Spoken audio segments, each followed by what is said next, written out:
लड़ने के लिए चले आए। आप आए समझाने के लिए, क्या लगा जब आपने देखा कि धरने पे बैठ गए हैं ये? मुझसे रहा नहीं गया भैया। मैंने कहा बगैर खाए पिए बैठे इनको कुछ हो जाएगा, इसलिए हम आए हैं।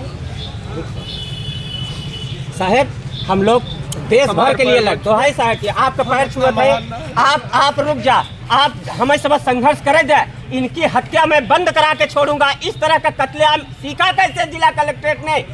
इनको क्यों अंकुश नहीं लगाया कि हर गांव में इन्होंने चेक नहीं किया कि ये धारदार हथियार कैसे है, जिलेटिन कहां से आई, ये विस्फोटक कहां से आया, अवैध रिवॉल्वर कहां से आया, और इन सब पे गहन जांच ये पूरे गांव में क्यों अभियान नहीं चलाए?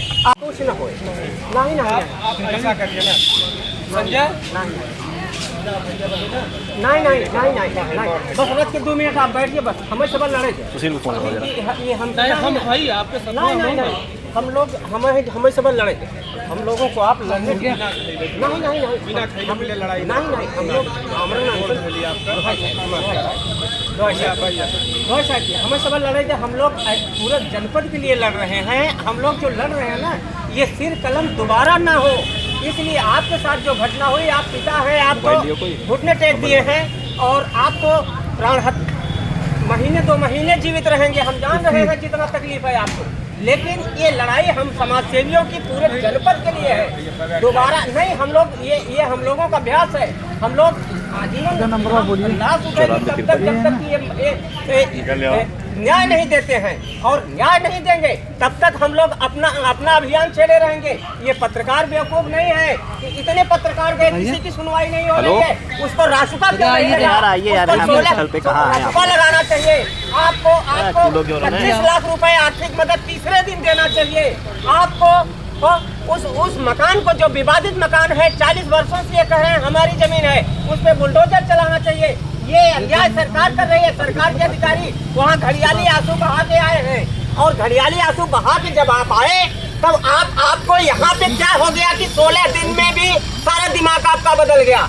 इसलिए हम लोग न्याय की लड़ाई लड़ने के लिए आए हैं। हम नेता हैं, हम लोग घुटने नहीं टेकते हैं। हम अन्ना हजारे वाले हैं। हम लोग 1 मिनट इनको छोड़ेंगे नहीं। इस जिलाधिकारी को हम लोग ट्रांसफर कराएंगे। ये अन्यायी है, ये केवल दिखावा करता है आदमी, ये एक काम करने वाला नहीं है। यहाँ पे इतनी बड़ी घटना जनपद में पहली हुई, और पहली घटना पर भी इसको जो है केवल घड़ियालू आंसू बहा के वहाँ चले आए।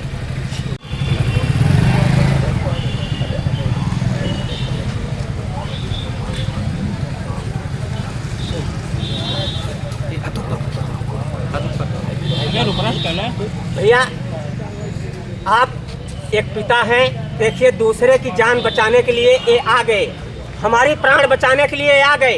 देखिए ये कितने महान है। वो हत्यारे पूरा परिवार ललकार रहा है, गांव को पलट रहा है। 10 हत्या पाया होता तो 10 कर देता, 10 अगर किसी को रास्ते में पाया होता ना तो 10 कत्ल कर देता। ऐसे हत्यारों पे रासुका क्यों नहीं लगा? केवल चिप्पी चटकाने से नहीं चलेगा। और हम तो गिरीश यादव से कहते हैं कि गिरीश यादव जी, आप 16, 15वें दिन, 14वें दिन घर पे गए। आप चाहते तो बहुत कुछ कर सकते थे, एक मंत्री थे। यादव की वोट आपको भाजपा को देना है, और भाजपा की वोट यादव की वोट आप कन्वर्ट नहीं कर पाए। इसका हम लोग भाजपाइयों को मलाल है। आप जो है बिल्कुल अन्याय कर रहे हैं। ये पिता देखो क्या है, ये प्राण त्यागने जा रहा है। महीने में प्राण त्याग देंगे ये पुत्र वियोग में, राजा दशरथ की तरह ये भी प्राण त्याग देंगे। लेकिन यही जिलाधिकारी जो 15 दिन हो गए, 16 दिन हो गए, लेकिन अभी तक कुछ नहीं कर पाए। ये मामूली सी कार्रवाई।